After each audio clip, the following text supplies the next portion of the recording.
Galit na galit ang prayle habang nakatayo sa harap ng simbahan. Pulang-pula ang kanyang muka at nanginginig ang kanyang tinig habang kausap niya ang mga sundalong Pilipino. Iniuutos kong hulihin niyo ang tao na yon. Huwag kayong mag-atubili. Kagabi lamang, tinangka niyang patayin ang aking buhay. Isa siyang lapastangan, isang mamamatay tao. Hindi ito ang unang beses. Ilan bang kapatid sa pananampalataya ang pinaslang ng demonyong yan? Kapag hinayaan natin siya magpatuloy, mauubos tayong lahat. Tahimik ang mga sundalo. Napatingin sila sa isa't isa. Halatang nagdadalawang isip. Kilala nila si Bernardo. Hindi ito mamamatay tao. Mabait ito at palaging maaasahan. Katulong ito lalo na ng mga magsasaka sa pagtatanim o pag-aani ng mga pananim. Ngunit ang tinig ng prayle ay makapangyarihan. Ang ilan ay galit. Napakuyom ang kanilang mga palad at ang iba naman ay napayuko na lamang. Matagal nang kumakalat ang bulong-bulungan na si Bernardo daw ang may kagagawan sa pagkamatay ng ilang prayle sa iba't ibang lugar. Dahil sa ipinapakita nitong kakaibang lakas, madali raw para sa ibang tao na maniwalang kaya nitong pumatay ng kahit na sino. At minsan na ring nagkaroon ng alitan ang prayle na nang-aapi ng magsasaka. Hindi siya takot. Hindi marunong umatras ang binata. Buong tapang niyang hinarap ito at sinaway. Doon nagsimulang pagbuntunan nila ito at sabihing panganib sa simbahan at sa mga alagad ng Diyos. Hindi dahil sa may katunayan sila, kundi dahil sa takot at inggit. Kaya naman, sa tuwing may mapapatay na mga prayle, sa kanya ito itinuturo kahit walang malinaw na ebidensya. Bakit lang kayo nagtititigan dyan? Hindi niyo ba ako narinig? Hulihin niyo si Bernardo. Ngayon din! Pero padre, hindi namin alam kung kaya namin ang taong yun. Napakalakas niya. Kayang-kaya nga niya magbuhat ng malaking troso eh. Aba, paano na lang kami?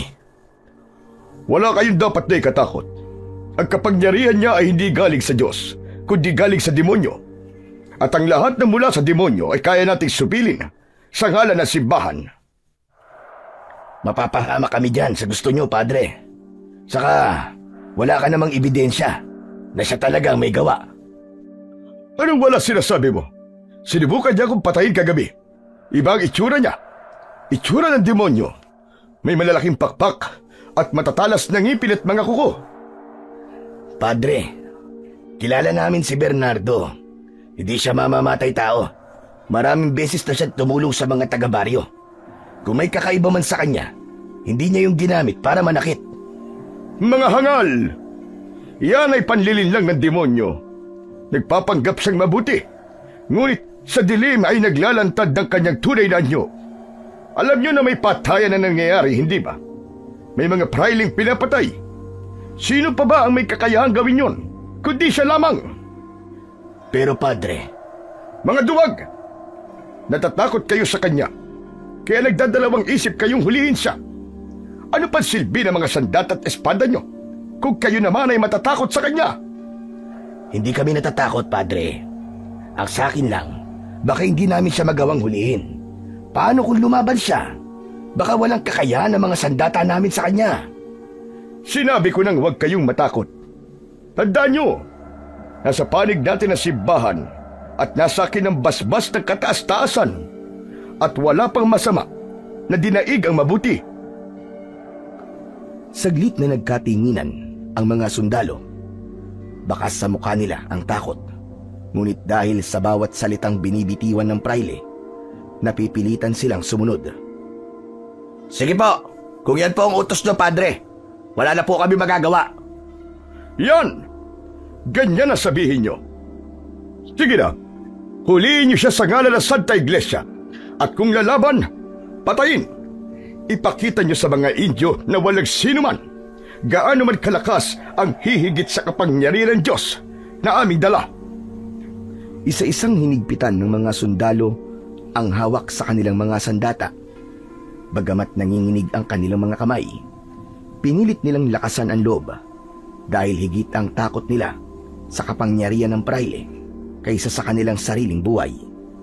Lumakad na sila, makaraan ang ilang paghahanda. Samantala, sa mga sandaling yon, si Bernardo naman ay nasa bukid, abala sa pagtulong sa ilang magsasakang nagtutulungang mag-angat ng malalaking punong kahoy na ibinuwal nung nagdaang bagyo. Ang kanyang lakas ay higit pa sa 10 lalaki. Sa isang iglap ay nagagawa niyang buhatin ang punong halos hindi maigalaw ng iba. Dahil dito, lalo siyang hinangaan ng mga tao. Ngunit kasabay din ito ay lalong lumaki ang inggit at pangamba ng mga praile at Kastila. Habang abala si Bernardo sa pagtulong, hindi niya namalayan na dumating na ang grupo ng mga sundalo. Maingat silang nagkubli sa masukal na damuhan. Mahigpit ang hawak nila sa kanilang mga sandata. Ang ilan ay pawisan ng noo. Ang iba naman ay napapatingin sa isa't isa na parabang nagtatanong kung tama ba ang kanilang ginagawa. Pinalibutan nila ang lugar at sa gitna ng lahat ng ito, nananatiling walang kamalay-malay si Bernardo. Maya-maya pa ay pinangunahan na ng isang sundalo ang kanilang sadya. Malakas ang boses nito, pero nanginginig. "Bernardo! Sa ngalan ng hari ng Espanya at ng Santa Iglesia, ikaw ay inutusang sumuko. Ikaw ay inaaresto sa paratang na pagpatay sa mga praile at paggamit ng kapangyarihan mula sa demonyo." Huminto si Bernardo sa ginagawa niya. Dahan-dahan niyang ibinaba ang malaking punong hawak at iginala ang paningin sa paligid. Isa-isa niyang tinignan ang mga sundalong nakapalibot sa kanya at doon niya napansin ang bigat at lupit ng kanilang pakay. Ngunit kahit may pagbabanta at mga sigaw, nanatili lamang siyang kalmado. "Uulitin ko, Bernardo! Sumuko ka na! Huwag mo nang gawing mahirap ang lahat!" "Bakit niyo ako uhulihin, mga kasama? Wala naman akong kasalanan sa inyo. At anong ibinibintang niyo sa akin? Wala akong pinapatay na praile." Tumigil ka! Huwag kang magpanggap na walang sala. Tignan mo ang sarili mo. Hindi ka karaniwang tao. May pambihira kang lakas. Kaya mong buhatin ang punong yan ng walang kahirap-hirap. Ang kapangyarihan mong yan ay galing sa kaaway ng simbahan. Isa kang panganib para sa lahat. Demonyo ba ang ibig mong sabihin? Yan na lang ba palagi ang sinasabi niyo kapag nakakakita kayo ng mga bagay na hindi niyo maipaliwanag? Tumigil ka! Kailanman ay hindi pa ako nagkakamali sa aking hinala. Hindi pa nagkakamali? Sigurado ho ba kayo dyan, Padre? O baka naman, inuunan niyo lang ang galit kaysa ang katotohanan? Sigurado ko sa mga sinasabi ko, Bernardo. Huwag mo ko binabastos. Isa kang lapastangan sa alagad ng Diyos. Lapastangan? Hindi ko nilalapastangan ng Diyos, Padre. Kayo ang lumalapastangan sa pangalan niya sa tuwing ginagamit niyong relihiyon para takutin at alipinin ang mga tao. Bakit, Padre? Natatakot ba kayo na may isang Indyo na mas malakas at mas matatag kaysa sa inyo? Walang Indyo ang hihigit sa amin. Kayo'y isinilang para maglingkod, hindi para umangat. Ang lakas mong yan ay sumpa at sisiguraduhin kong mawawala yan sa mundong ito. Sumpa? Sumpa, Padre? Regalo ito ng kalikasan, ng may kapal. Ibinigay sa akin para gamitin sa tama, para makatulong sa mga may hinat na api, para ipagtanggol ang mga walang laban. Kung may sumpa man, kayo yon. Ang kasakiman at pang-aabuso niyo sa bayan. Huwag kang magmalinis, Indyo. Ano mang kapangyarihang hindi ko maipaliwanag, hindi ko kikilalanin. At kung hindi ito mula sa Panginoon na aking pinaglilingkuran, tiyak na mula ito sa dyablo. Yan ang problema niyo, Padre. Kapag hindi niyo maipaliwanag, agad niyong isinisisi sa demonyo. Hindi ba kayo rin ang nagsasabing makapangyarihan ang Diyos nyo? Kung gayon, bakit kayo natatakot? Hindi ako natatakot, Indio. Ako'y alagad ng simbahan. May kapangyarihan akong supili ng gaya mo. Hindi ako kalaban ng Diyos, Padre. Pero hindi rin ako yuyuko sa inyo. Hindi ako alipin ng simbahan. Hindi ako alipin ng hari. Anak ako ng bayang ito. At ang lakas ko'y para sa kanya, hindi para sa inyo. Labis na namula ang muka ng praile dahil sa matinding galit. Nanginig ang kanyang mga kamay habang hawak ang krus sa kanyang mga kamay. Itinaas niya ito at itinapat kay Bernardo. Ramdam niya na hindi lang siya ang nilalapastangan at nilalabanan ng tao, kundi maging ang kapangyarihan na kinakatawan niya. Tahimik na napatingin ang mga sundalo sa isa't isa. Naramdaman nila ang mas lalo pang pagbigat ng sitwasyon na para bang maski sila ay nahahati sa dalawa. Ang kanilang tungkulin bilang mga tauhan ng simbahan at korona at ang katotohanang totoo ang sinasabi ng binatang si Bernardo. Ngunit mas malakas pa rin ang takot nila dahil kung hindi nila susundin ang praile sa isang kumpas lang ng kamay nito, maaari silang maparusahan o ituring na taksil. Walang hiya kang Indio ka. Wala kang karapatang magsalita ng ganyan sa harap ko. Sasabihin ko kung anong gusto ko. Totoo naman, di ba? Sa halip na magturo kayo ng kabutihan, kayo natutong mandahas at mangalipin. Ang inyong mga dasal ay hindi para sa Diyos, kundi para sa inyong sariling kapangyarihan. Tumahimik ka! Ang bawat salitang lumalabas sa bibig mo ay kalapastanganan sa kataas-taasan. Hindi totoo yan. Dahil ang Diyos ko ay ang aking sandigan. Pero ang Diyos na yon ay hindi ang Diyos ng kasakiman at pagyurak sa mahihirap, kundi Diyos ng katarungan at kalayaan. Saglit na natahimik ang lahat sa huling sinabi ng binata, lalo na ang mga sundalo at ibang magsasaka na naroroon. Hindi nila maitatanggi na may bigat ang sinabi ni Bernardo at may katotohanang kumagat sa kanilang konsensya. Samantala ang praile ay mas lalo pang nagnitngit at halos mawalan na ng hininga sa galit. Hinarap nito ang mga sundalo. Ano pat nakatayo lang kayo riyan? Hulihin niyo na siya! Gapusin niyo! Pero Padre, wala naman siyang ginagawang masama talaga. Hangal! Ang hindi sumusunod sa simbahan ay kalaban ng simbahan, at ang kalaban ng simbahan ay kalaban ng Diyos! Ngunit di naman namin siya kayang patayin, Padre. Baka pwedeng pakiusapan na lang na mabuti. Tama na, Satsat! Hulihin niyo na ang Indio na yan! Saglit na natahimik ang lahat. Ang mga sundalo ay nag-aatubili pa rin. Nanginginig ang kamay nila habang hawak ang kanilang mga espada. Si Bernardo naman ay nakatayo lang, walang balak na umatras, ngunit wala din naman siyang balak na mag-umpisa ng laban. Nakikita ko ang takot nyo at hindi ko kayo masisisi. Para kayo nasa gitna ng nag-uumpugang mga bato. Kaibigan, huwag kayo mag-alala. Hindi ko kayo ituturing na mga kalaban. Dahil ang tunay na kalaban ay ang nasa likod ng utos na to. Kung ganun, Bernardo, sumama ka na lang sa amin na maayos. Nakikiusap ako sa'yo. Ayaw naming lumala pa ang gulo. Kung ako'y susuko, kaibigan, sinong tutulong sa mga magsasakang ito? Dahan-dahang lumapit ang apat na sundalo. Nanginginig ang mga kamay.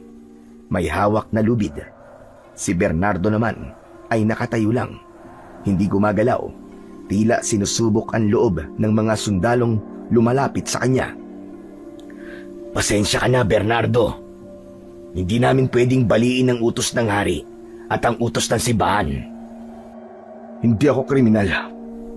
Ngunit kung yan ang kailangan para hindi kayo mapahamak, sige. Ito ang aking mga kamay. Isa-isang lumapit ang mga sundalo at iginapos na siya. Hindi gumalaw si Bernardo. habang ang mga matay nakatingin sa langit. Dalhin siya sa bundok ng Montalban. Doon siya ikulong sa kuweba. At takpan ng malaking bato ang bungad nito. Ikulong siya doon. Magpakailanman. Duwag na praile. Ano sabi mo? Bakit ka bumubulong? Ano yon? Ngunit hindi na sumagot ang binata. Tahimik lang siyang nakasunod sa mga sundalo. Hindi siya tumutol at hindi rin nagpumiglas. Tila ba tanggap niya ang hatol ng mga makapangyarihan kahit alam niyang hindi siya nagkasala. Sa likuran, nakasunod ang praile, nakangiti. Ngiting punong-puno ng kayabangan at pakiramdam ng tagumpay. Mula sa bukid ay ilang oras din nilang nilakad ang papunta sa bundok ng Montalban. Masukal ang daan, madulas at mabato. Habang tumatagal, unti-unting lumamig ang hangin. Halos kalahating araw nilang nilakad ang matarik na daan. Paliko-liko at kung minsan ay kailangan pa nilang humawak sa mga ugat ng punong nakalitaw sa lupa para hindi madulas. Hanggang sa wakas, narating nila ang isang malaking kuweba na nasa pagitan ng dalawang naglalaki ang bundok. Doon dinala si Bernardo. Pagdating sa pinakaloob nito, agad nilang pinaupo si Bernardo sa isang malaking bato na nagsisilbing upuan. Doon siya tuluyang iginapos gamit ang mahaba at matitibay na tanikala na gawa sa bakal. Nilagyan siya sa kamay, sa paa at pinuluputan siya sa leeg. Ang bawat bakal ay mahigpit na hinila, siniguradong walang paraan para siya ay makawala.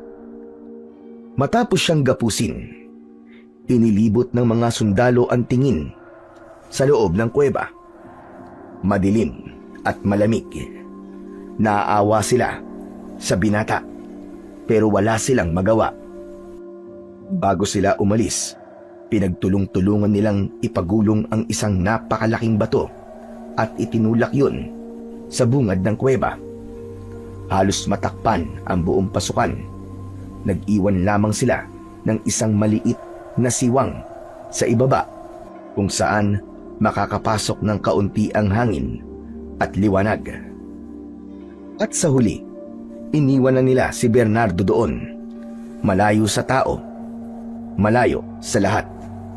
Samantala, sa loob ng kuweba ay tahimik lang na nakaupo si Bernardo. Ramdam niya ang bigat ng mga bakal na mahigpit na nakapulupot sa kanya. Ilang sandali pa, habang siya'y balot ng dilim, nagsimula siyang mag-isip. Bakit ganito?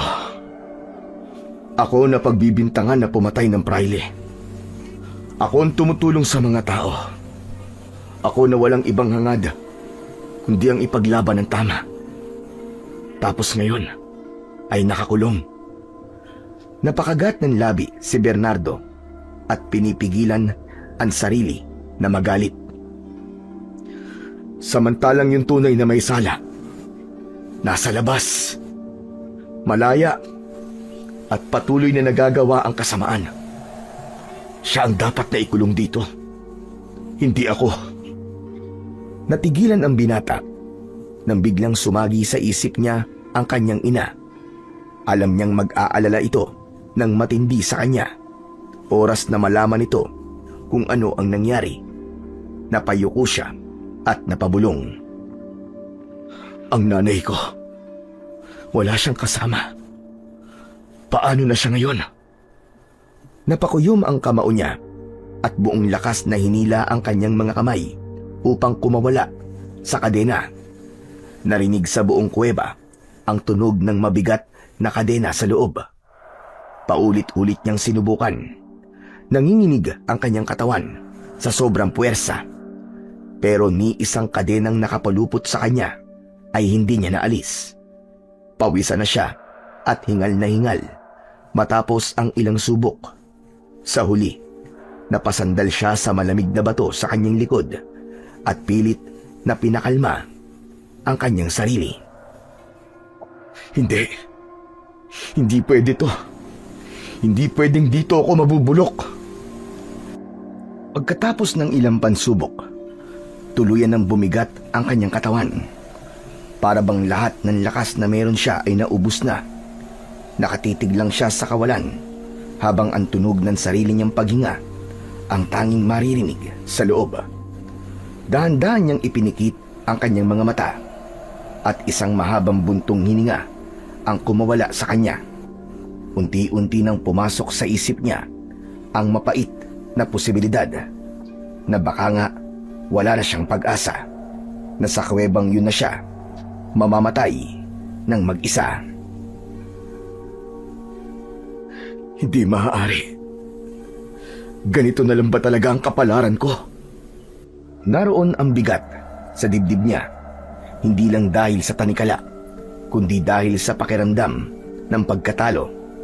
Para bang ang bawat segundong lumilipas ay naglalayo sa kanya, sa kanyang ina, sa kanyang bayan, at sa kalayaan niyang gawin ang gusto niya, tulad ng pagtulong.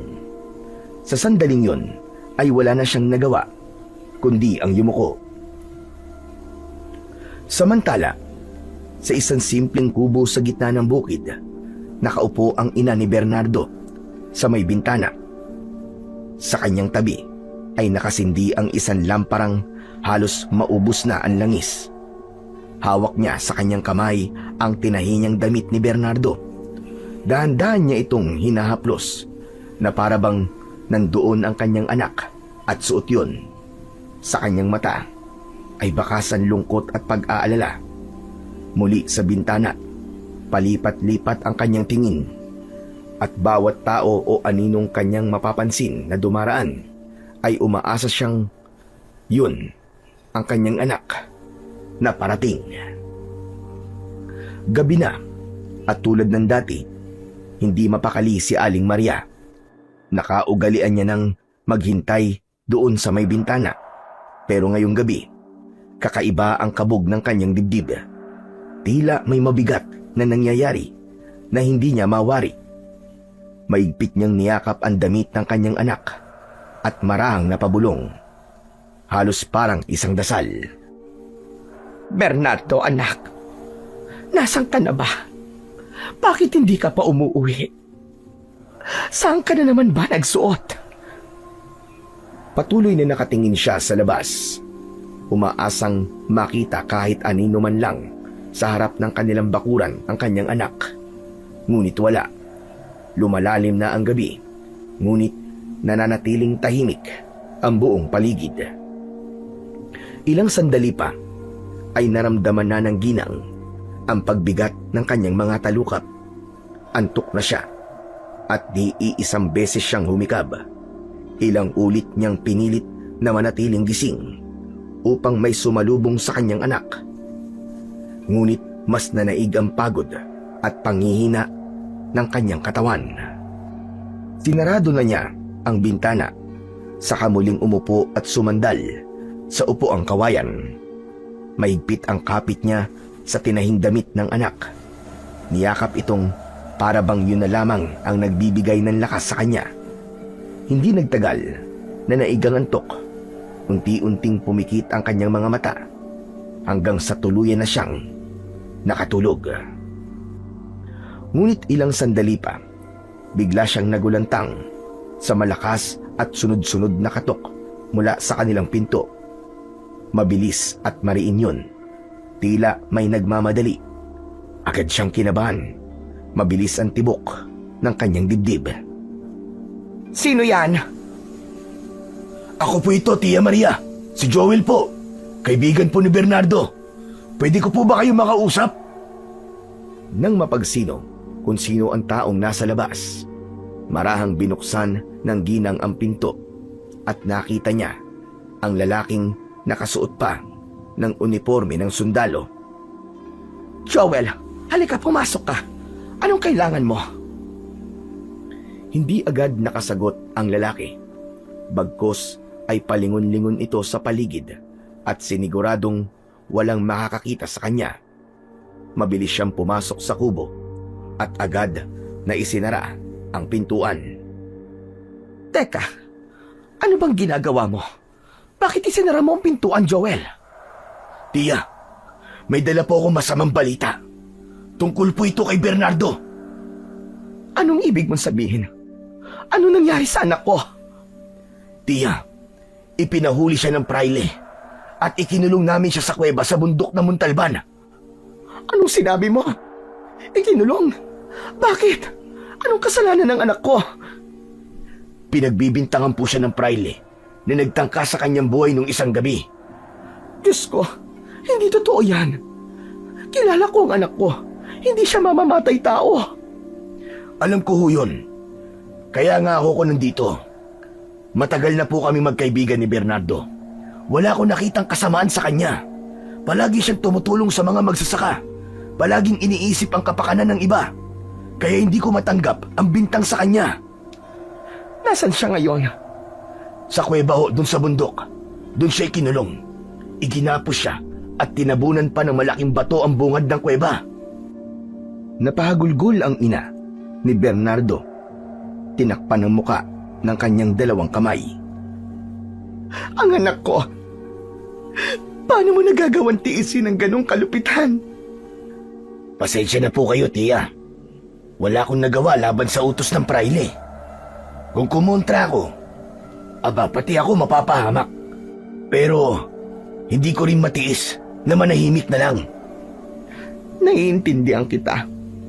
Pero paano ko siya makikita? Kailangan kong puntahan ang anak ko. Hindi ho pwede. Delikado po.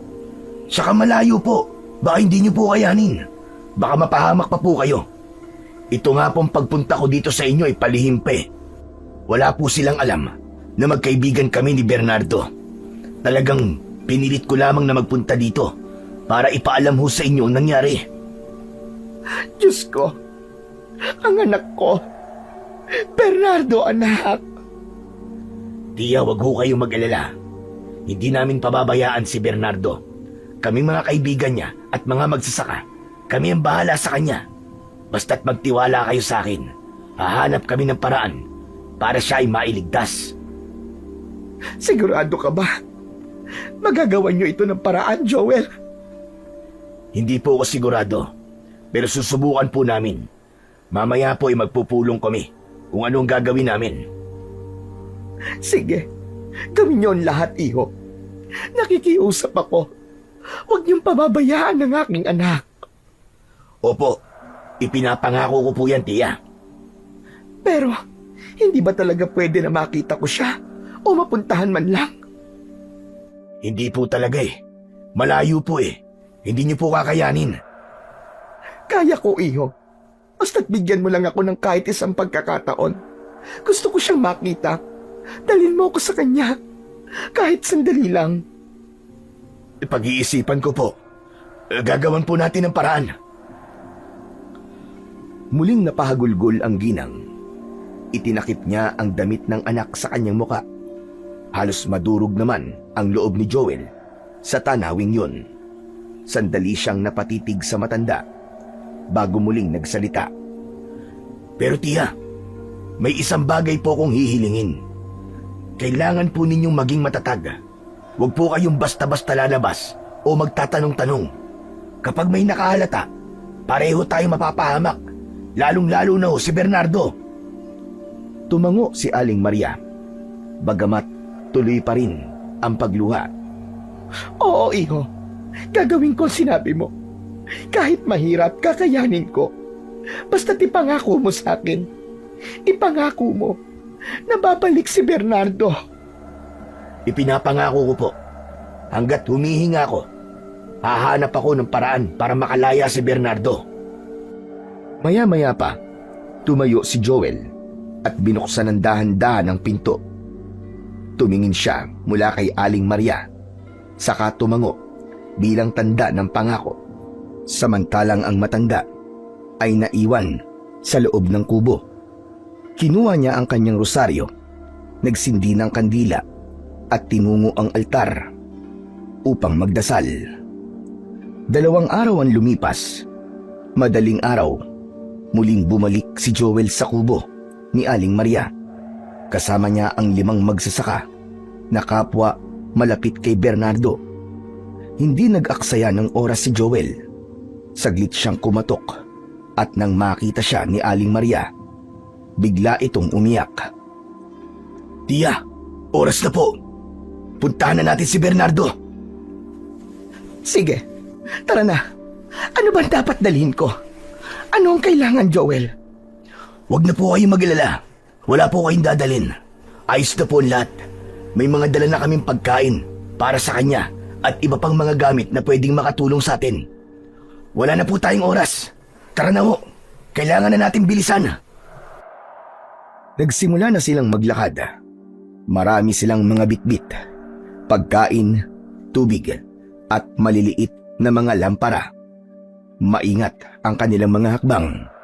Alam nilang may mga sundalong nagroronda sa paligid at sa isang maling galaw lamang ay tiyak na kapahamakan ang kanilang aabutin. Sa may paanan ng bundok, nagkubli muna sila. Nakayuko sa damuhan. Dumaan ang 2 kawal na may dalang mga espada at nakasindi ang kanilang sulo. Huminto pa sila sandali at ang isa sa kanila, wari may narinig, kaya't halos hindi makahinga sina Joel at ang mga kasama. Makalipas ang ilang sandali, nagpatuloy na sa paglalakad ang mga bantay. Muli silang naglakad pataas sa bundok. "Kaya niyo pa ho ba, tiya?" Oo, iho. Kakayanin ko. Para sa anak ko. Kahit saan makarating. Napatingin si Joel sa matanda. Kita niya ang pagod sa mukha nito. Pawisan at mabigat ang bawat takbang, pero bakas pa rin ang tibay ng loob. Sa kabila ng lamig ng hangin at dulas ng daan, nagpapatuloy pa rin siya. Hawak niya ang isang kwintas sa kanyang kamay at tila yun ang nagbibigay sa kanya ng lakas. Mas binilisan nila ang kanilang paglalakad at habang papalapit, ramdam nila ang lamig na nanunuot sa kanilang balat. Mabato at madulas ang daan, kaya't bawat isa ay nag-ingat. May mga pagkakataon na napapahinto sila para makinig at siguraduhin walang sumusunod. Ilang sandali pa ay natanaw na nila ang kuweba na nahaharangan ng malaking bato. "Mga kasama, nandito na tayo. Maging mapagmatsyag kayo at baka mamaya ay may lumitaw na mga bantay." Tumango ang mga kasama niyang magsasaka at silang 2 ni Aling Maria ang lumapit sa yungib. Humawak si Aling Maria sa bato. Halos manginig ang kanyang mga kamay. Bernardo! Bernardo, anak! Naririnig mo ba ako? "Inay? Inay, ikaw ba yan?" Oo, anak. Ako ito. Nandito ako sa labas. Napasigaw si Bernardo sa tuwa at pananabik, kahit nakapalupot pa rin ang mga bakal sa kanyang katawan.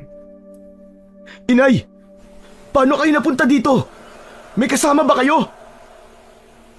"Bernardo, ako to si Joel. Sinamahan ko ang inay mo dito. Alang-alang sa'yo." "Salamat, Joel. Hindi mo alam kung gaano kalaking ginhawan dulot ng presensya nyo at ni inay." "Wala yung kaibigan. Sa ngayon kasi, ito lang muna ang pwede kong maibayad sa'yo. Pasensya ka na. Hindi ko gustong pangunahan ang paghuli sa'yo. Napilitan lang ako." "Naiintindihan ko, Joel. Wala kang dapat na ipaliwanag sa akin." Napangiti kahit papano si Joel sa kanyang narinig. Masaya siyang malaman na hindi galit sa kanya ang kanyang kaibigan. Samantala ay lumuhod sa harap ng bato si Aling Maria. Anak, kumusta ka dyan sa loob? Kaya mo pa ba? "Nahihirapan ako, Nay. Mabigat ang tanikala. Malamig at madilim dito sa loob. Nagugutom at nauuhaw na din po ako." Anak, kung pwede lang sanang buksan namin ang kuweba. Yayakapin kita ngayon din. "Nay, sapat na po nandito kayo para sa akin. Bernardo, may mga dala kaming pagkain at tubig. Hindi man to marami, pero sapat na para hindi ka magutom at mauhaw ng labis. Isa-isang sinuksok sa maliit na siwang ang mga pagkain at tubig na nasa maliliit na sisidlan. Isinuksok yun hanggang sa maabot ni Bernardo. Salamat! Salamat sa lahat ng tumulong. At inay, huwag kayong mag-alala sa akin ha. Kaya ko to. Anak, hindi ko kayang magtiis ng matagal. Gusto ko nang makasama ka. Naiintindihan ko po, Nay. Pero sa ngayon wala po talaga tayong magagawa. Ni hindi ko mahawakan ng bato. At hindi ko rin alam kung kaya ko ba itong buksan kung sakali na makawala ako sa tanikala. May awa ang Diyos, anak. Huwag ka mawalan ng pag-asa. Hihingi ako ng tulong. Huwag ka mag-alala. Makakalabas ka dyan. Pangako ko sa'yo, anak. Oo, tama ang nanay mo, Bernardo. Huwag kang bibitiw. Kami na mga kasama ko, gagawa kami ng paraan para makalaya ka dyan. Hahanap lang kami ng tamang tiyempo. Maghintay ka lang. Salamat sa inyo. Pero Joel, may gusto sana akong itanong. Tungkol doon sa bintang nila sa akin. Yung sa pag-atake at pagpatay sa mga praile. May alam ka ba tungkol dito? Kung ano na ang tinatakbo ng investigasyon. Sino ba talaga ang tunay na pumapatay? Pasensya ka na. Pero wala pa akong impormasyon. Sabi nila, nasarado na ang kaso kasi nahuli ka na. Hindi na sila naghanap pa ng ibang may sala. Bakit napakadali sa kanila na paniwalaan ako may kasalanan? Hindi ba sila nababahala na naroon pa rin sa labas ang taong yun? Dahil sigurado naman ako na wala talaga akong kasalanan. Siguro ay hintayin na lang natin na muling umatake at pumatay yung tao na yun. Baka sakali, Bernardo. Baka sakali napakinggan ka nila. Hindi ko hihilingin ng ganon, Joel. Anak, ikaw pa bang magmamalasakit sa kanila? Hayaan mo mangyari sa kanila yon. Karma yun sa kanilang lahat. Dahil lang bibintang sila at nagpaparusa ng walang kasalanan. Hayaan niyo na po, inay. May Diyos naman po na nakakaalam ng katotohanan. Hindi sila ang huhusga sa huli. Pero anak, Joel, ikaw na ang bahala sa inay. Siguraduhin mong ayos ang kalagayan niya palagi. Ikaw na muna ang magbantay sa kanya. Oo, Bernardo. Ako na ang bahala. Sisiguraduhin kong hindi ko pababayaan ang inay mo. Muling lumapit si Aling Maria sa siwang ng malaking bato. Nanginginig ang kanyang kamay habang inilalabas mula sa kanyang bulsa ang kwintas na may lumang medalyon. Maraan niya itong isinuksok sa siwang. anak, tanggapin mo ito. Ito ang magiging ilaw mo sa gitna ng dilim. Isuot mo palagi, lalo na kapag matutulog ka. Huwag mo itong aalisin sa katawan mo. Baka sakaling maawa siya at tulungan ka niya. Po? Ano po ba ito, inay? Saka ano pong ibig niyo sabihin? Sino pong tutulong sa akin? Basta, huwag ka na magtanong. Malalaman mo din ang sagot, anak. Sa ngayon ay sundin mo muna kung anong sinabi ko sa'yo. Sige po, inay. Salamat po. Bernardo, pasensya ka na. Pero kailangan na naming umalis. Hindi ligtas ang lugar na to. May mga bantay na pupunta dito mamaya. Baka maabutan pa kami. Naiintindihan ko, Joel. Sige, umalis na kayo. Mag-iingat kayo sa pagbaba. Salamat sa pagmamalasakit mo sa amin, inay. Ingatan niyo ang inyong mga sarili. Sige, Bernardo. Babalik na lang kami ulit para magdala ng pagkain at inumin.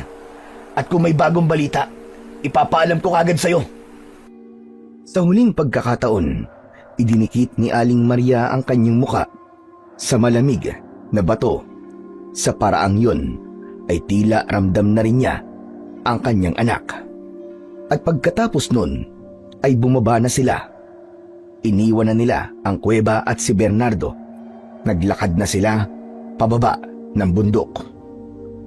Mataas na ang araw nang makababa sila. Pagdating sa baryo, naghiwa-hiwalay na sila upang hindi mahalata ng mga tao, habang ang iba'y agad na nagbalik sa kani-kanilang mga bahay. Si Joel naman ay dumiretso patungong kumbento sapagkat ipinatawag siya ng praile. Pagdating niya roon, nadatnan niyang nakaupo ang praile sa isang tumba-tumba.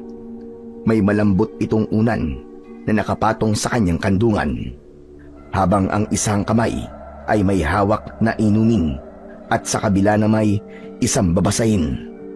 Nang mapansin siya ng praile, agad na umangat ang kilay nito. Waring nagtataka kung bakit ngayon lamang siya dumating. Sa wakas ay dumating ka na rin. Kanina pa kita hinihintay. Pasensya na, Padre. May ginawa lang ho akong mahalagang bagay. Ganun ba? Kumusta ka naman?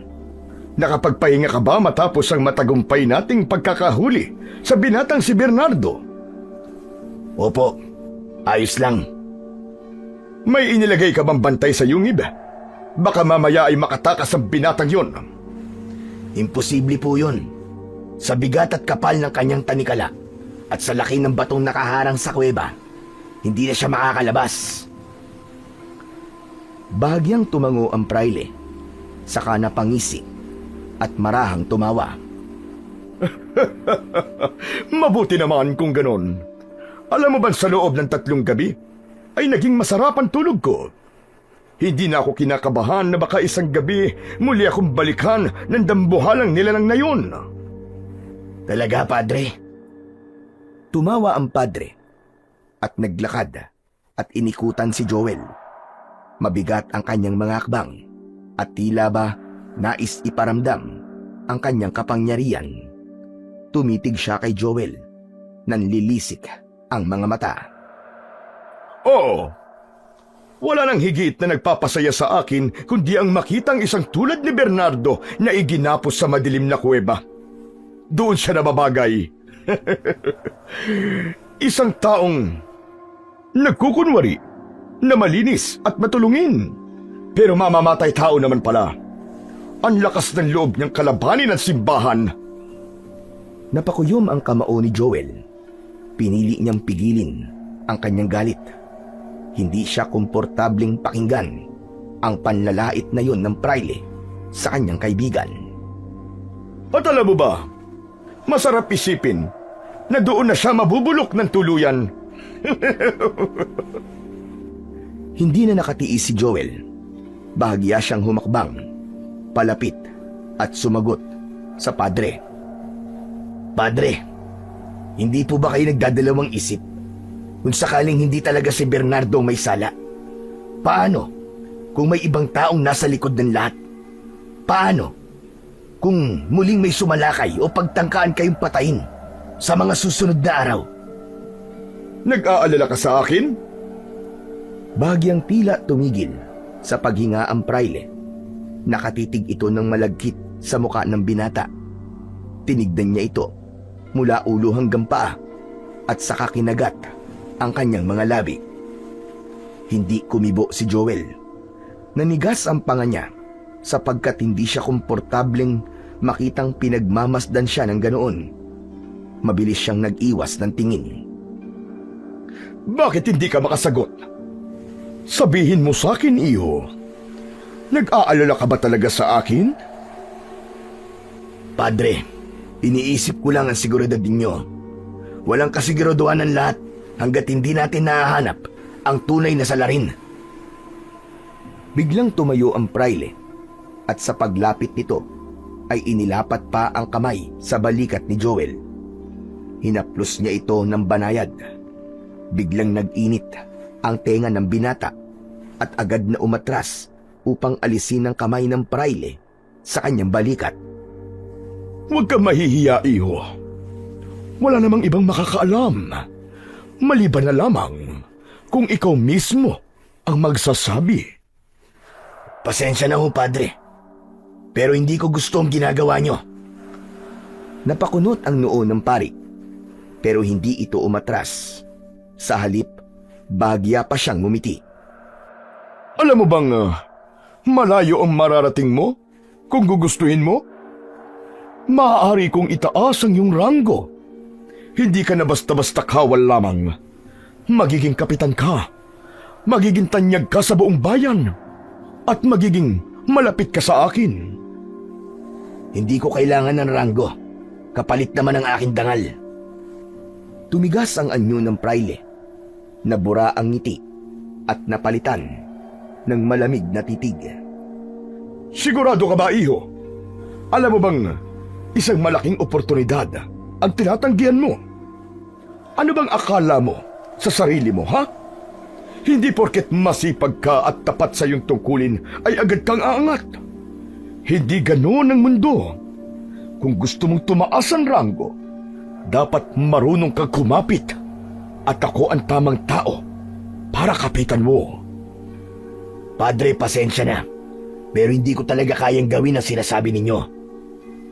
Bagyang lumapit pa ang padre. Halos idikit na nito ang muka sa tenga ni Joel. Amoy ng binata na nakainom pala ito ng alak. Sayang, akala ko pa naman ay matalino ka. Pero kung ayaw mong sumabay sa agos, ayos lang. Ikaw din naman ang malulunod. Isa kang malaking hangal. Kung yun po ang tingin nyo sa akin, ayos lang.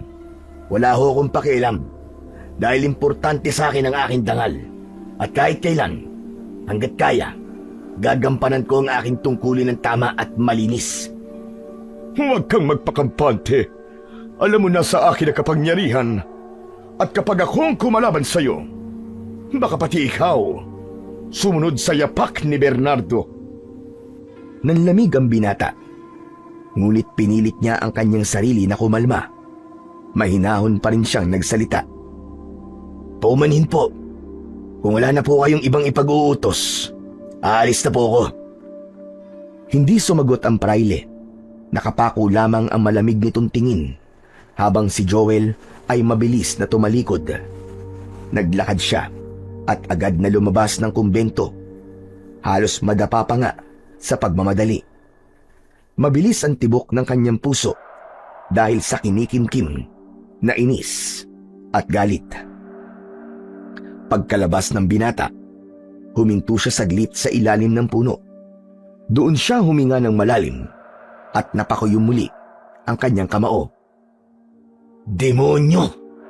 Nagpapanggap na banal, pero masahol pa pala kaysa sa hayop. Pagkasabi nun, nagpatuloy na siya sa paglalakad na para bang wala sa sarili. Ngunit ilang sandali pa, hindi pa man siya gaanong nakakalayo, ay bigla siyang bumangga sa isang matandang babae. Bagya siyang nagulat nang makilatis ang itsura nito. Nakasaklob ng belo ang ulo nito at nakasuot ng bestidang kulay itim. Matalim ang mga mata nitong tumingin kay Joel.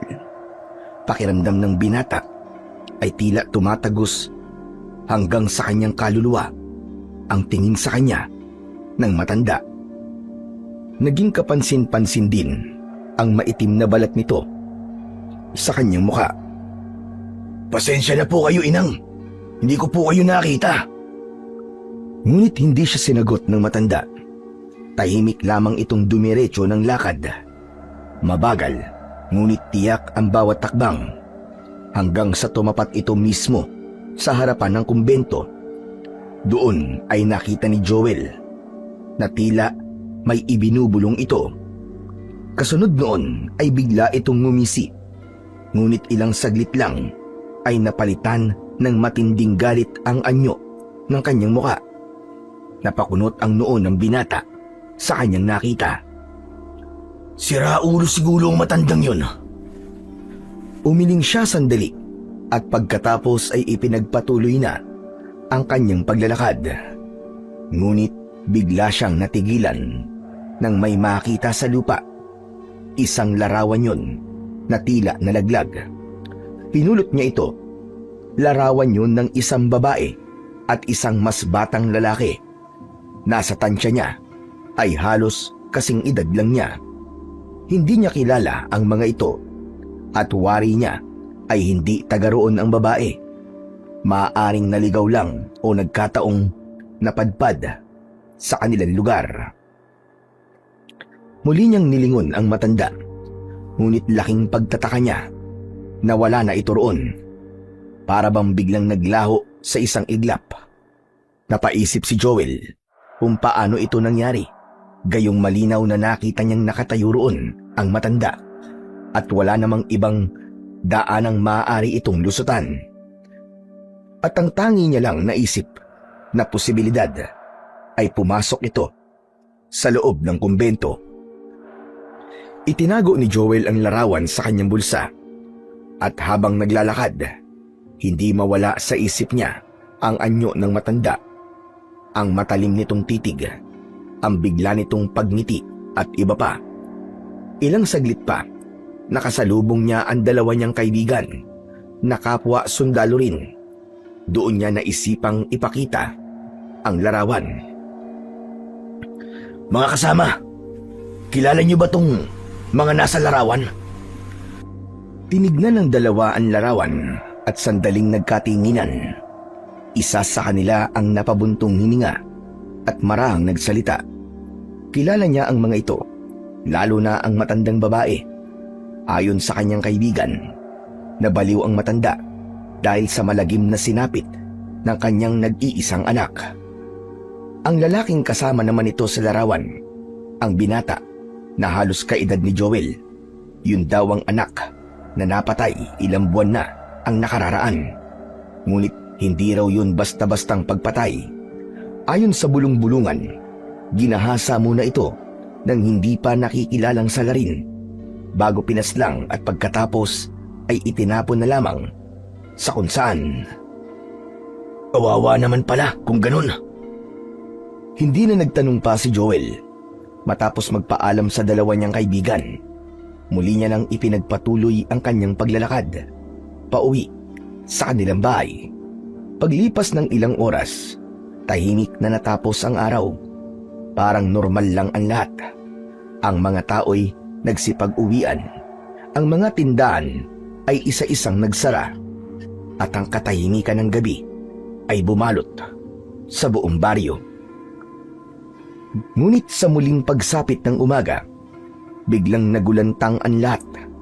Mula sa iba't ibang panig ng baryo ay narinig ang malalakas na sigawan at iyakan ng ilang tao. Nagmamadaling lumabas ang mga residente. Narinig ni Joel ang kaguluhan mula sa kanilang pwesto at nakita din niya ang mga tao na nagtatakbuhan sa iisang direksyon. Agad ding nagkatinginan sina Joel at ang kanyang mga kasama sa grupo. Mukhang may nangyayaring hindi maganda. Tara, mga kasama, tignan natin. Kagad silang tumakbo upang alamin ang pinagmumulan ng kaguluhan. Habang papalapit sila, lalong lumakas ang ingay at iyakan. At nang tuluyan na silang makalapit, nakita ni Joel sa kumpulan ng mga tao si Aling Maria na nakikiusyoso din sa nangyari. Tia Maria, ano ginagawa niyo dito? Narinig ko lang ang balita tungkol sa nangyari dito sa kumbento. Kaya napasunod na rin ako sa mga tao. Alam niyo po kung ano nangyari dito? Hindi ko alam, iho. Ayaw nilang magpapasok sa loob. Pero kanina sabi nila, may mga bangkay daw dyan sa loob. Ano? Pagkadinig ng sinabi ni Aling Maria, hindi na nagsayang pa ng oras si Joel.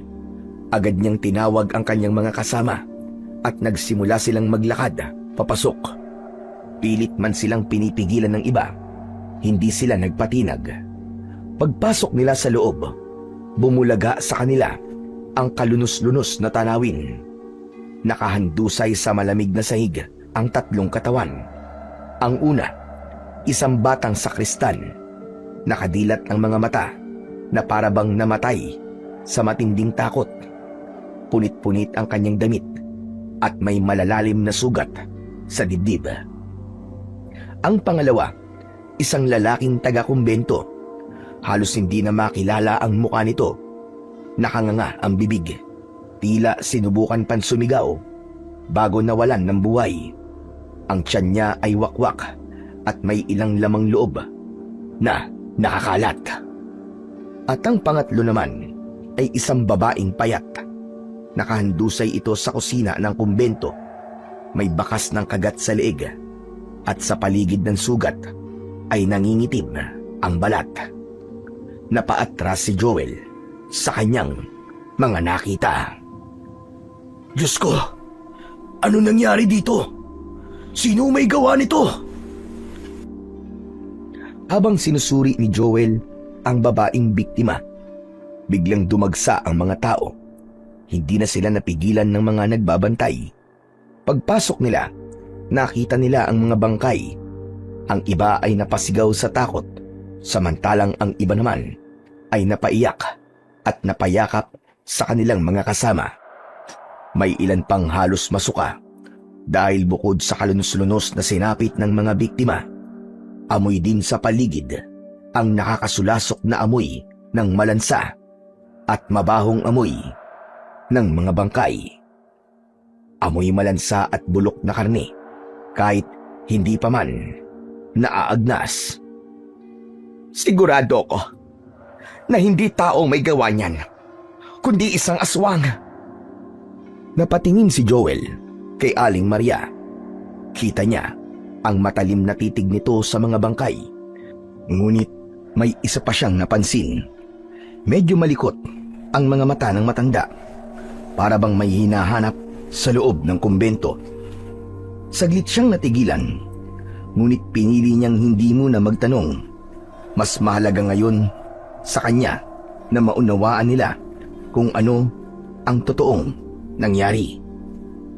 Nagbigay siya ng senyas sa kanyang mga kasama at nagsimula silang maglibot sa loob ng kumbento.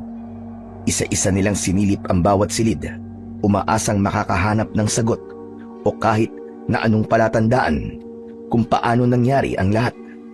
Hanggang sa mapansin nila ang isang pinto sa dulo ng pasilyo na nakasara. Naunang lumapit si Joel doon at tinangka niya itong buksan. Ngunit nakasara. Nang makalapit ang mga kasamahan niya, ay puwersa nilang sirain ang pintuan. Nang mabuksan ang pinto, bumulaga sa kanila ang isang nakakakilabot na tanawin. Sa loob, nakita nila ang praile o pare na nakaupo sa sulok. Nanginginig ito, nanlalaki ang mga mata at pawis na pawis. Halatang takot na takot. Padre! Lumingon ang pare nang makita niya ang mga tao. Tila mas lalo siyang kinabahan. Nagsisisigaw ito. Wag! Wag! Wag kayong lalapit! Wag! Kami to, padre.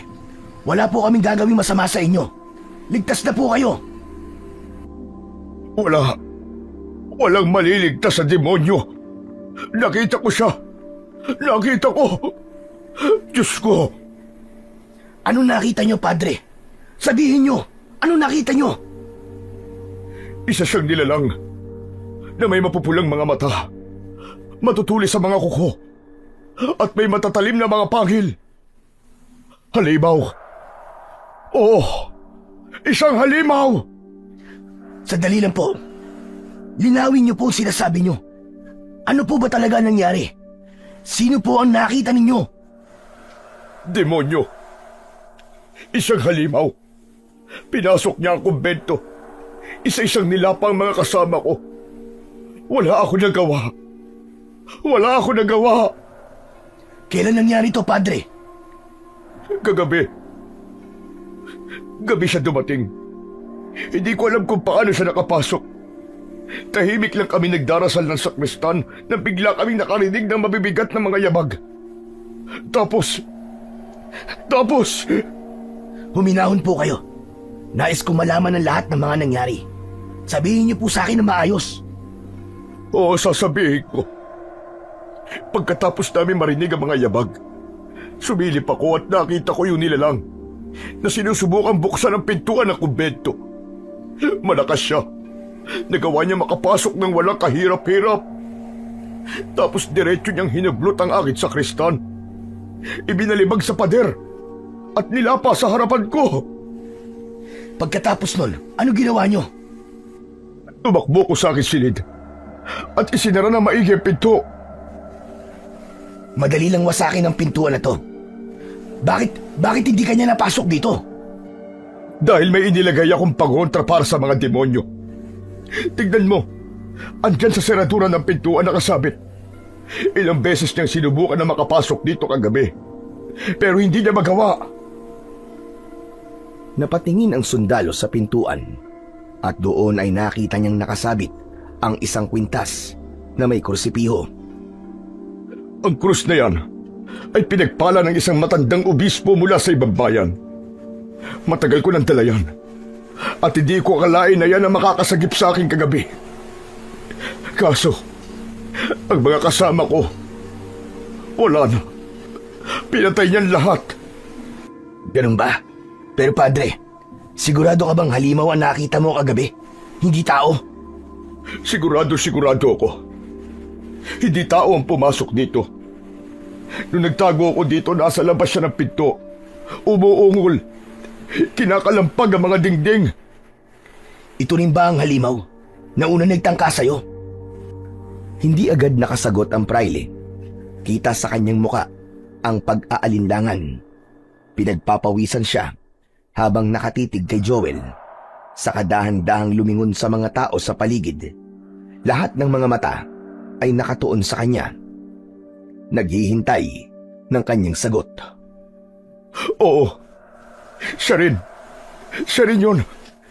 Siya rin ang halimaw na unang umatake sa akin. Hindi ako maaaring magkamali. Iisa lang ang anyo. Iisa lang ang lakas niya. Biglang nag-ingay ang mga tao sa paligid. Nagsimulang magbulungan.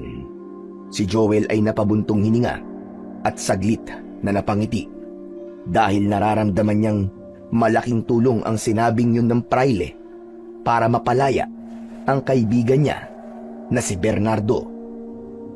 Sa gitna ng ingay ay biglang nagsalita si Aling Maria. Kung ganon, padre, hindi si Bernardo nagtangka sa buhay mo. May ibang may kagagawan yan. Hindi magagawa ng anak ko. Nabalikan ka dahil nakakulong siya sa kuweba. At paano kung nakatakas siya? Paano kung nakawala pala siya? Kaya niya ako binalikan. Imposible yan, padre. Hindi magagawan tumakas ng anak ko. Tanggapin mo na lang na hindi talaga siya ang salarin.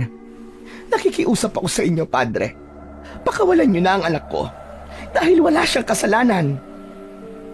Hindi ako pwedeng basta maniwala sa salita lang. Hanggat hindi ako sigurado na wala nga siyang kinalaman sa mga pag-ataking ito. Mananatili siyang nakakulong. Ibinaling ng praile ang kanyang paningin sa mga sundalo. Kayo! Umakyat kayo kagad ng bundok. Tignan niyo kung nandun pa ang Bernardo na yon. Opo, padre. Pupuntahan ko po siya ngayon. Nagkatinginan ng bagya si Aling Maria at Joel. Napangiti si Joel. Naisip niyang magandang pagkakataon yun para muling makausap ang kaibigan niya at madalhan ng pagkain at inumin. Samantala, habang nagkakagulo sa baryo, si Bernardo naman ay payapang nakahiga sa malapad na bato sa loob ng kuweba. Tulog na tulog siya at naririnig pa ang mahina niyang paghilik. At sa kalaliman ng kanyang pagtulog, dinalaw siya ng isang panaginip. Sa umpisa ay malabo ang tanawing kanyang nakikita. Ngunit habang tumatagal, unti-unting nagiging malinaw hanggang sa makita niya na may lalaking palapit sa kanya. Ang lalaking yun ay may matikas na tindig at parang may kakaibang liwanag na bumabalot sa kanyang kabuuan. Hindi nagsalita agad ang lalaki, bagkus ay nakatitig lang ito kay Bernardo. Naglakad ito palapit sa kanya. Iniunat ang kamay at hinawakan ng medalyon na nakasabit sa kanyang leeg. Teka, anong ginagawa mo? Huwag mong hawakan yan! Bahagyang ngumiti ang lalaki sa kanya. Ilang sandali pa ay naramdaman niya ang malamig na kamay ng lalaking yun nang bahagyang dumampi ito sa kanyang dibdib. Bigla siyang nakaramdam ng kaba at matinding takot nang maisip ang posibleng nangyari sa kanya. Sandali lang. Huwag mong sabihin, patay na ako. At narito ako ngayon sa... Bigla siyang natigilan nang biglang tumawa ito. Napakunot ang kanyang noo at hindi maunawaan kung ano ang nangyayari. Ilang sandali pa, ang medalyong hinawakan ng lalaki ay bigla na lamang nagliwanag. Matingkad, masakit sa mata, at halos masilaw si Bernardo sa tindi ng liwanag. Teka! Ano nangyayari? Ano nangyayari? Hindi agad sumagot ang lalaki. Sa halip inikot nito sa kanyang kamay ang medalyon at saka muling tinitigan ng binata. Saka palang bumuka ang bibig nito. Saan mo nakuha ang bagay na ito? Ito? At bakit mo naman tinatanong? Sino ka ba? Ako, si Kaptan, ang bathala ng langit. Ngayon sinagot ko na ang tanong mo. Sagutin mo naman ang akin. Saan mo nakuha ang medalyon na ito? Ibinigay ito sa akin ng nanay ko, si Maria. Hindi ko alam kung saan niya ito nakuha, pero sabi niya, huwag ko raw iwawala dahil napakahalaga nito. Biglang nag-iba ang ekspresyon ng lalaki. Nakitaan ito ng tuwa at pananabik.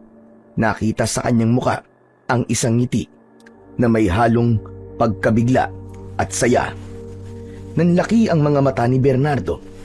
Hindi siya makapaniwala sa kanyang narinig. Parang hindi niya maisip na ang suot niyang medalyon ay may ganong pinagmulan. Anong ibig sabihin nun? Ang ibig sabihin nun, ako ang iyong ama. Hindi makapagsalita si Bernardo. Biglang tila nanigas ang kanyang katawan. Hindi niya alam kung matutuwa ba siya o matatakot. Ngunit bago pa siya tuluyang lamunin ng pagkalito, bigla siyang niyakap ng lalaki. Maigpit at puno ng pagmamahal na yakap. Anak, masaya ko na nasilayan ko ang bunga ng aking pagmamahal kay Maria. Hindi ko akalain na makakaharap kita at mayayakap ng ganito.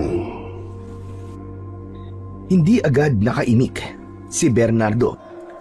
Nang luwagan ng lalaki ang pagkakayakap, tinitigan siya nito ng diretso sa mga mata at nagtanong. Pero teka, ano ang nangyari sa iyo? Bakit ka ikinulong sa kuweba? Bahagyang napayuko si Bernardo bago sumagot. Pinagbintangan po kasi nila ako. Akala nila, isa akong masamang tao, isang kampo ng demonyo. Iniisip nilang banta ko sa paghahari-harian nila. Kaya ako ikinulong sa kuwebang to. Nakita kasi nila na kakaiba ko sa lahat. Hindi ka nararapat sa kuweba na yon. Hindi ka isang demonyo. Ikaw ay aking anak. Mula ngayon, ay makakalaya ka na. Ipagkakaloob ko sa iyo ang dagdag na lakas, tigas ng katawan, at isang malakas na kapangyarihan na kayang pumuksa ng sino magkaaway. Hindi ka na masasaktan ng kahit na sino, aking anak. Nagulat si Bernardo sa narinig. Ngunit kasabay nun ay may konting ginhawa siyang naramdaman.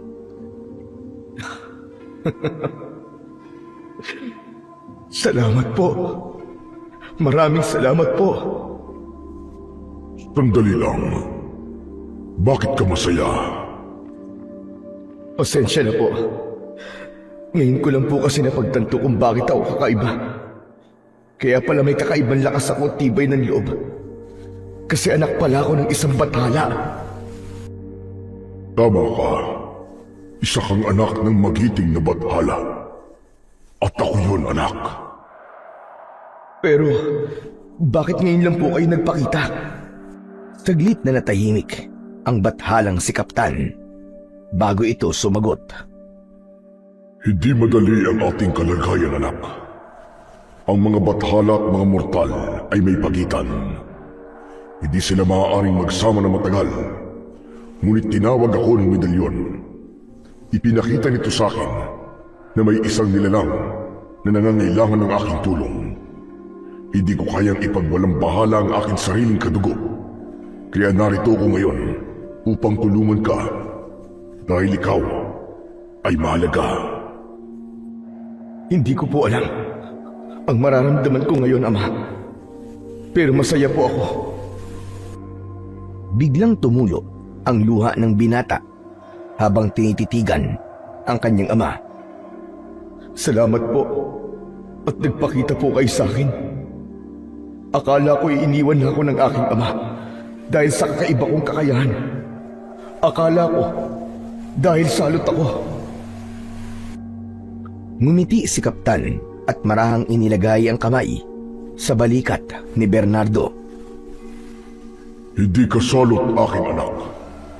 Mamaya paggising mo, bumangon ka. Lumabas ka sa kuweba at ipakita mo sa mundo na hindi ka dapat katakutan. Ikaw ay biyaya at hindi isang sumpa.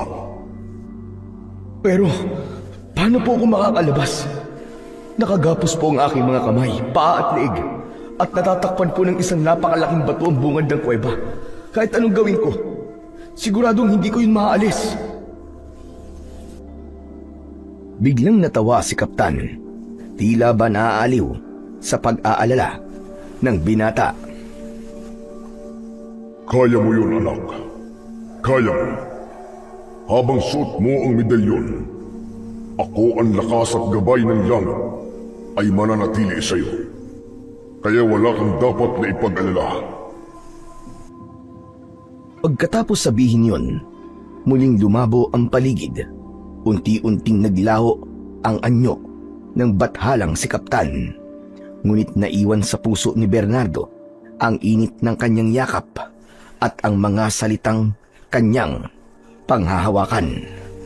Nang magising si Bernardo mula sa pagkakatulog, nasa loob pa rin siya ng kuweba. Malamig pa rin ang simoy ng hangin at madilim ang paligid. Ngunit may nagbago na. Hindi na siya malungkot. Ang bigat sa kanyang dibdib ay tila nawala. Ang dating pakiramdam na wala siyang magagawa at nakatakdang mabulok sa dilim ng kuweba ay napalitan ng isang bagay na noon lang niya naramdaman. Determinasyon. Dahan-dahan siyang bumangon. Ramdam niya ang pagod at panghihina ng kanyang katawan. Ngunit sa kabila nito, nanatili siyang matatag. Tumingin siya sa mga tanikala na nakagapos sa kanyang mga paa, kamay at leeg. Inabot niya ang isa sa mga tanikala at handa na sana siyang subukang alisin ito kahit walang kasiguraduhang kakayanin niya nang bigla siyang may narinig na tinig mula sa labas. Bernardo! Bernardo! Joel? Joel, ikaw ba yan? Oo, ako nga. Kumusta ka dyan sa loob? Nakain mo ba ng maayos yung mga dinala kong pagkain? Oo, salamat sa mga dala nyo. Malaking tulong yun sa akin. Mabuti naman. Magpalakas ka. Huwag ka mag-alala. Makakalabas ka dyan. Ilang araw na pagtitiis na lang, kaibigan. Anong ibig mo sabihin? May nangyari sa kumbento. Pati na rin sa praile. Ha? Ano nangyari? Hindi ba't yung praile ang nagbibintang sa'yo nun?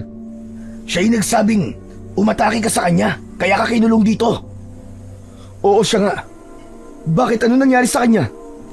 Kagabi, inatake ulit siya.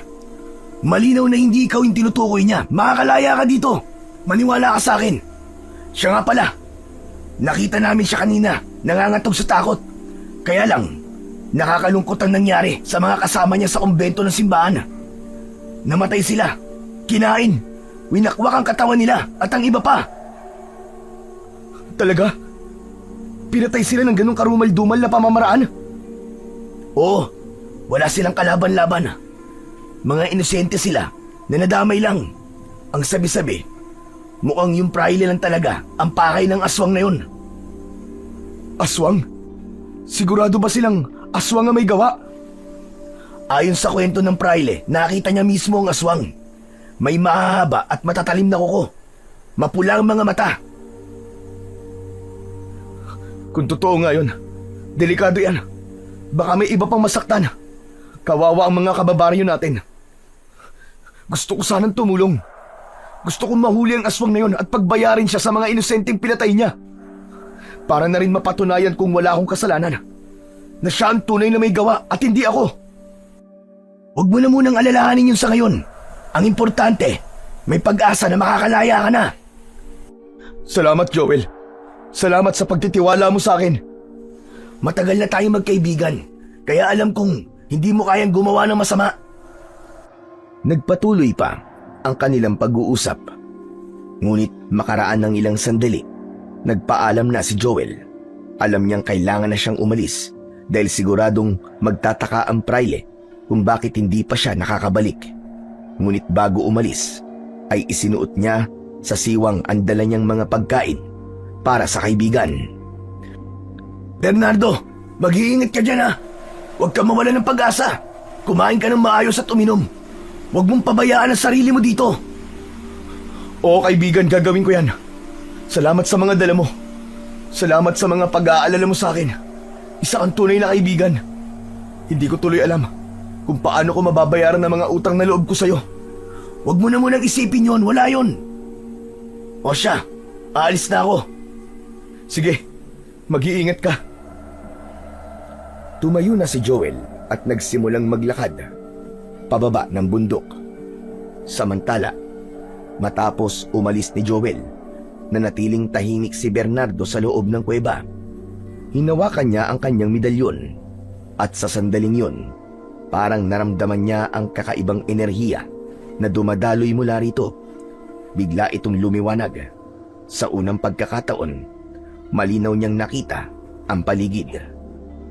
Napansin niya ang ilang kalansay na nakakalat sa paligid. Nakaramdam siya ng awa sa mga ito, lalo pat naisip niyang naging kaparehas sila ng kanyang naging kapalaran at maaaring mas masahol pa ang nangyari sa mga ito. Maswerte pa ako dahil may kaibigan ako at ina na nakaalalay sa akin.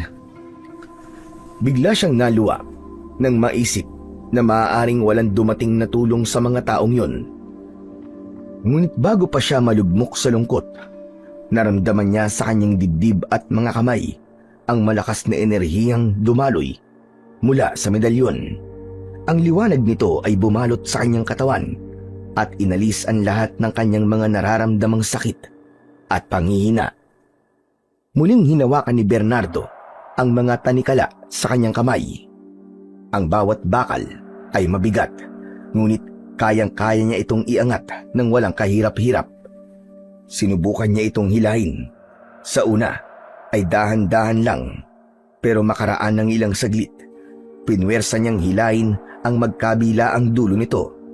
Naramdaman niya ang bahagyang pagyanig ng lupa sa ilalim niya, ngunit hindi siya natakot. Sa halip ay mas lumakas pa ang kanyang determinasyon. Biglang napansin ni Bernardo na ang liwanag mula sa medalyon ay kumislap ng mas maliwanag pa at tila dumadaloy ito sa mga bakal ng tanikala. Unti-unti, naramdaman niya ang kakaibang init at banayad na puwersa na unti-unting nagpalambot sa metal. Sinubukan niyang hilahin muli at napansin niyang lumuwag na ang bakal na nakagapos sa kanyang mga kamay. Halos mapatalon siya sa tuwa. Ang bakal ay tila sumusunod sa kanyang kagustuhan at hinahayaan siyang makawala. Ang galing! Totoo nga!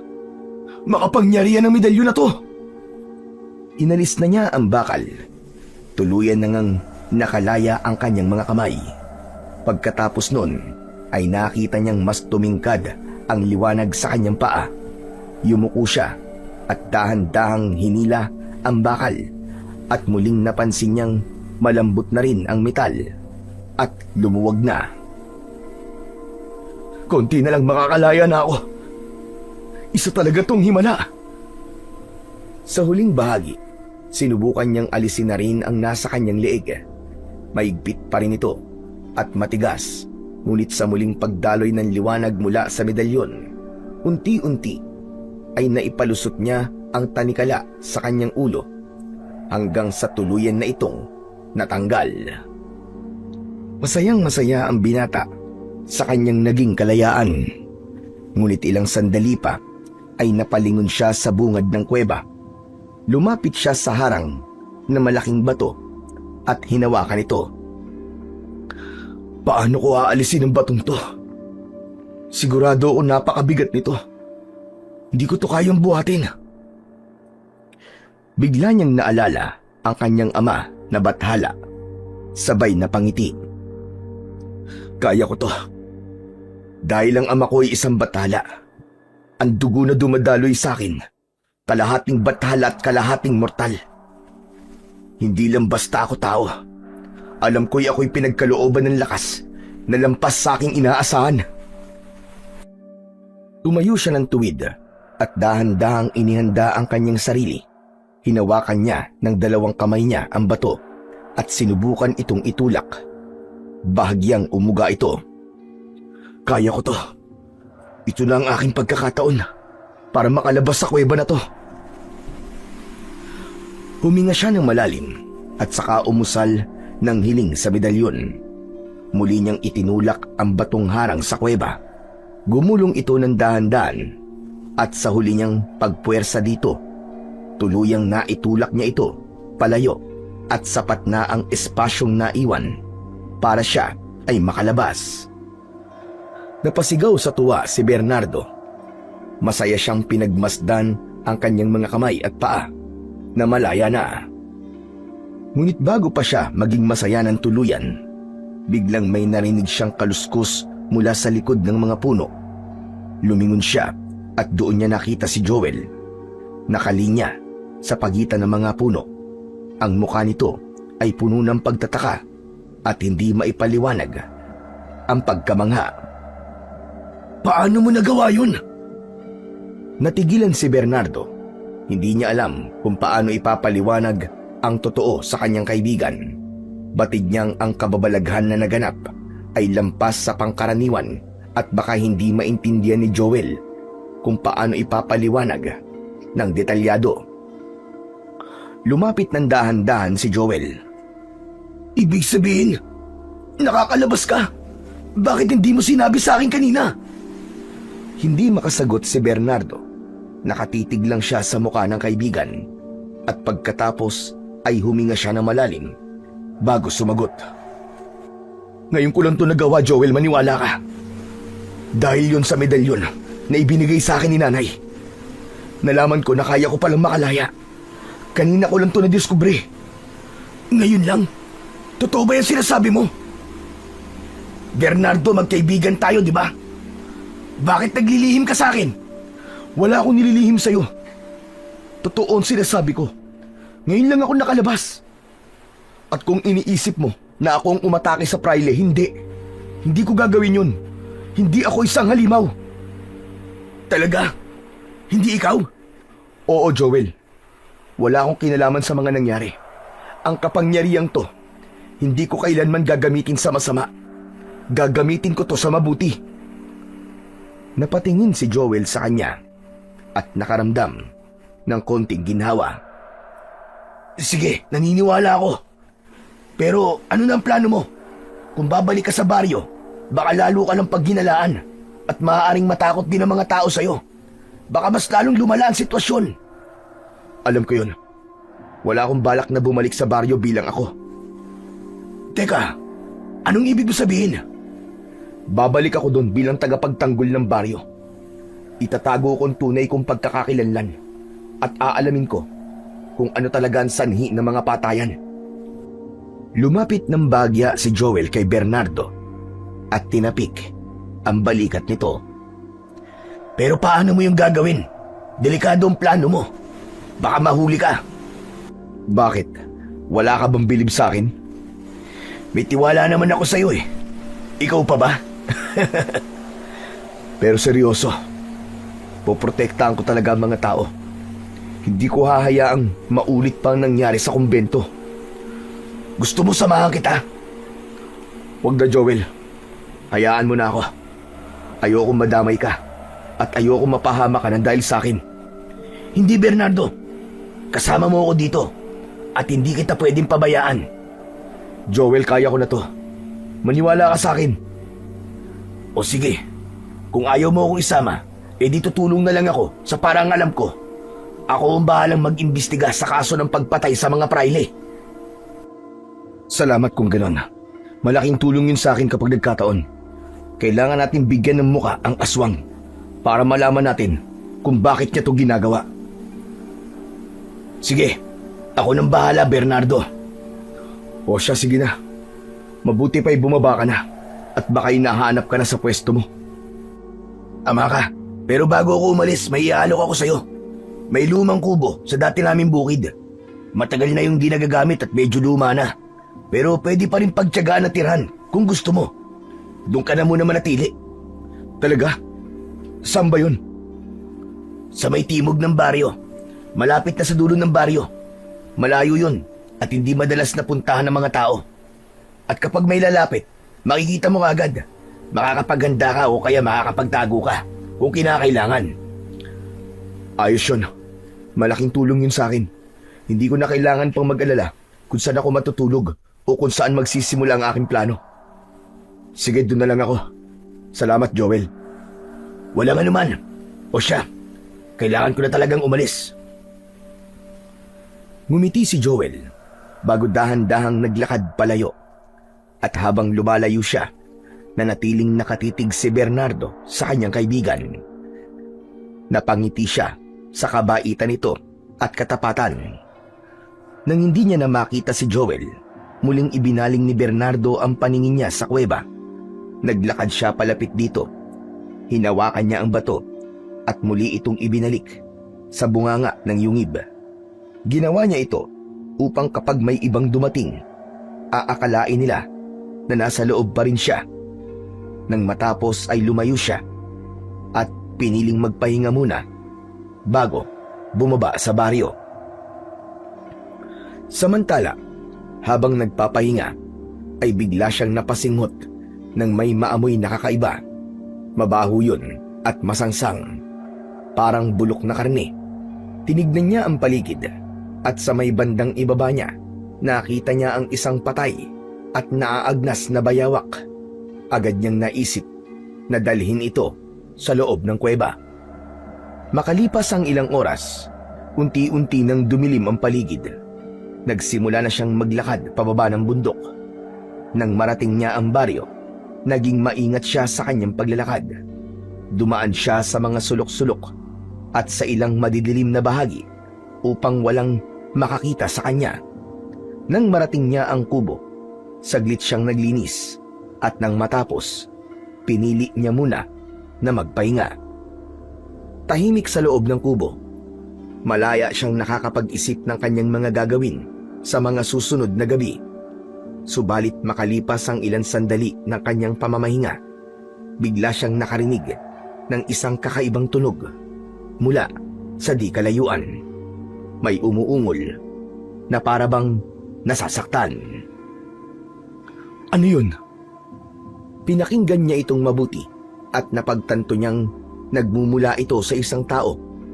Hindi niya maiwasang mag-alala, lalo pat ang nasa isip niya ay baka may taong napahamak at nangangailangan ng tulong.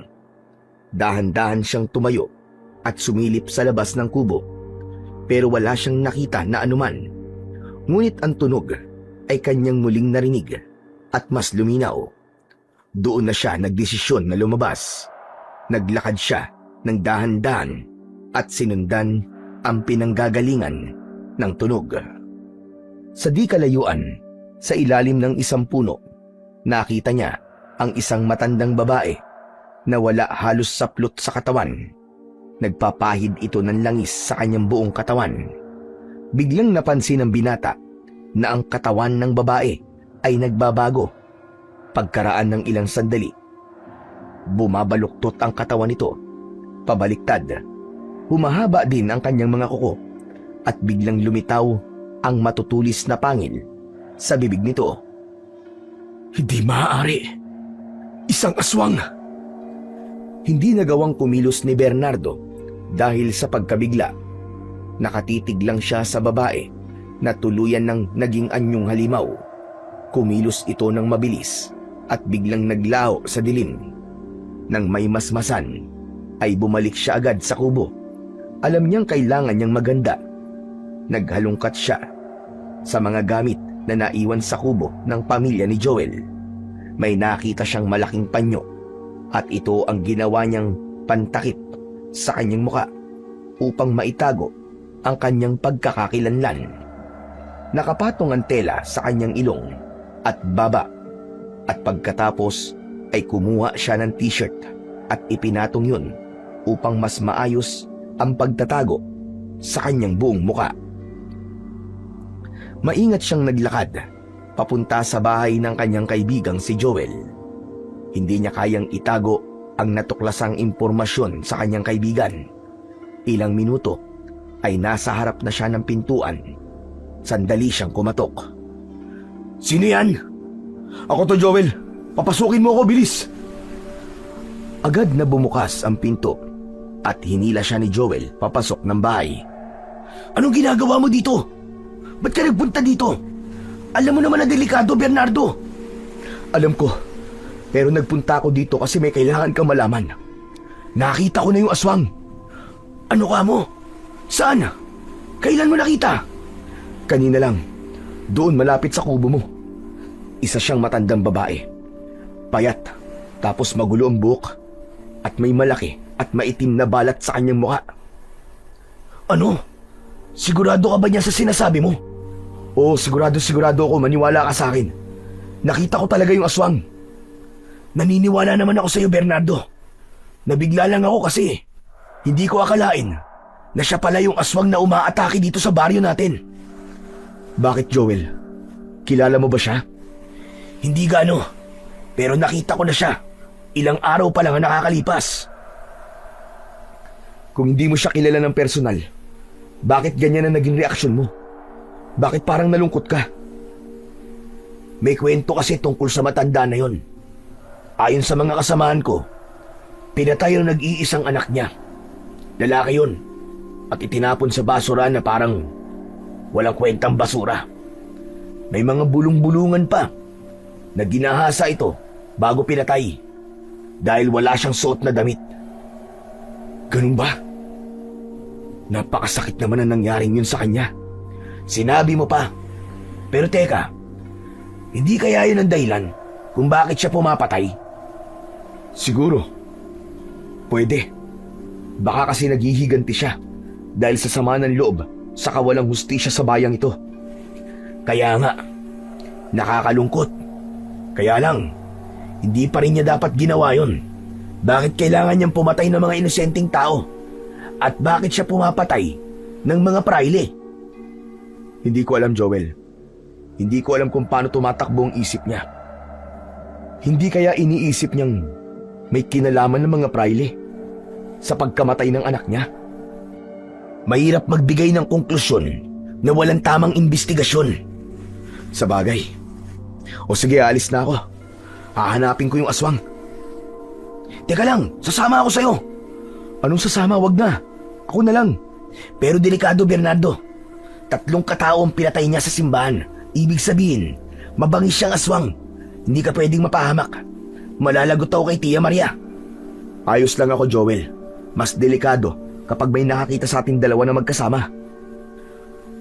Bumuntong hininga si Joel. Halatang mabigat ang loob. Umupo siya sa bangko at napahawak sa kanyang ulo. O sige, pero paano mo siya hanapin? Sa kami dala ka bang sandata? Anong gagamitin mo kung sakaling magkainkwento kayo? Hindi ko na kailangan ng sandata. Sapat na ang medalyon ko para labanan siya. Sigurado ka? Oo, Joel. O sige, mag-iingat ka. Pero dumaan ka dito bago ka bumalik sa kubo. Sige. Lumabas na si Bernardo mula sa bahay ni Joel at diretso siyang naglakad sa madilim na daan. Maigpit niyang hinawakan ng medalyon na nakasabit sa kanyang leeg. Habang naglalakad, pinakikiramdaman niya ang paligid. Iniiwasan niyang mahuli siya ng aswang o ng mga sundalo na nagroronda sa paligid. Tahimik ang baryo, pero paminsan-minsan ay may aso na tumatahol. Dahilan para siya ay biglang kabahan. Maya-maya pa ay nakarating siya malapit sa simbahan at dito siya tumigil. Mula kasi sa kanyang kinaroroonan ay napansin niyang nasa malapit sa simbahan ang aswang. Ang mga mata nito ay nakatutok sa pinto ng gusali. Wari ay nagmamanman. Agad siyang nagtago sa likod ng isang puno. Pinagmasdan niya ang aswang. Matinding galit at pagkapuot ang nakikita niya sa mukha nito. Nanatili siyang nakasilip, nag-aabang ng tamang pagkakataon. Ilang sandali pa, biglang may narinig siyang mga yabag. Paglingon niya, ay nakita niya ang ilang mga sundalo na paparating. Naka-uniforme sila at may mga dalang sibat at baril. Tinignan niya ang pwesto kung saan nakatayo kanina ang aswang, ngunit wala na ito doon. Agad na napaatras si Bernardo at nagtago ng mas maigi sa likod ng puno. Maya-maya pa ay bumukas ang pintuan ng simbahan. Anong balita? Kumusta na ang pagmamanman niyo sa kuweba? Lumalabas ba sa kuweba ang hayop na yun? Nanlaki ang mga mata ni Bernardo sa kanyang narinig dahil nalaman niyang pinapabantayan na pala ng praile ang kanyang kulungan. Bigla siyang kinabahan sa kung ano ang isasagot ng mga sundalo. Narinig niyang sumagot ang isang sundalo. Sinabi nitong nananatiling nakasara ang malaking bato sa bunganga ng kuweba. Imposibleng makalabas ang taong naroroon. Kasunod nito ay nagsalita ang isa pang sundalo. Ayon dito, sa palagay nila ay patay na raw ang nasa loob ng kuweba. Aniya, may mabahong amoy na nanggagaling sa loob ng kuweba. Amoy na parabang mula sa nabubulok na bangkay. Mabuti. Sa wakas natapos din ang aking problema. Natuwa ang praile at napangiti ng malapad. Samantala, mula sa kanyang pinagtataguan, nanlamig si Bernardo sa kanyang narinig. Hindi niya akalain nagagana ang kanyang plano na palabasing namatay na siya sa loob ng kuweba. Sa ganitong paraan, alam niyang mananahimik ang praile at hindi na siya paghihinalaan. Ngunit bago pa siya makahinga ng maluwag, muli niyang narinig ang tinig ng praile. Iniuutos ko. Dalhin niyo dito si Joel. Magsasaya kaming dalawa ngayong gabi dahil patay na si Bernardo. Nanlaki ang mga mata ni Bernardo sa kanyang narinig. Nangunot din ang kanyang noo dahil sa pagtataka. Teka, bakit kailangan ipatawag niya si Joel? Dahil doon ay nanatili siyang nakabantay. Alam niyang may kakaibang binabalak ang praile. Ilang sandali pa, dumating si Joel kasama ang ilang sundalo. Halika, Joel. Pumasok tayo sa kumbento. May pag-uusapan tayong importante. Halika, sumunod ka sa akin. Sandali lang ho. Bakit ho sa loob? Baka pwedeng dito na lang ho sa labas. Ano po bang pag-uusapan natin? Ano pong kailangan nyo? Ang sabi ko, pumasok ka sa loob at mag-uusap tayo.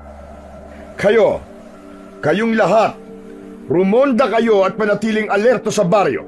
Sige na, bilisan nyo! Walang kumilos sa mga sundalo.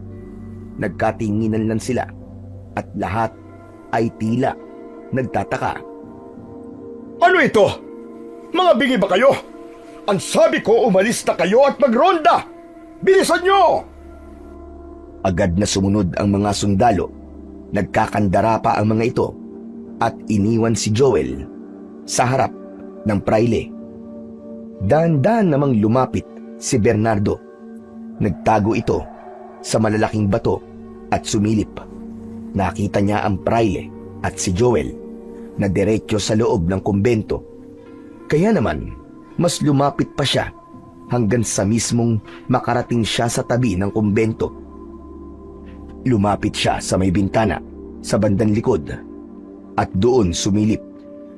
Sa loob, inilabas ng praile ang isang bote ng alak at 2 baso. Joel, maupo ka. Magsaya tayo. Anong magsaya? Sumama lang ako dahil akala ko may papagawa kayo sa akin. Pero magiinuman lang pala. Baka maaari na akong umuwi. May trabaho pa kasi ako bukas. Huwag ka magmadali. Saka huwag mong isipin ang trabaho. Kailangan kasi natin magdiwang dahil tapos na ang problema ko. Wala na si Bernardo. Ikaw ang dahilan kung bakit nangyari yon. Dahil ikaw ang nakahuli sa hayop na yon. Kaya maupo ka. Maglalasing tayo. Pasensya na, Padre. Pero hindi ako mahilig mag-inom. Ano ka ba? Isang baso lang para sa akin. Paulit-ulit siyang kinulit ng praile. Kaya kalaunan ay napapayag na siyang uminom. Ilang lagok pa lamang ay napansin ng binata ang kakaibang kilos nito.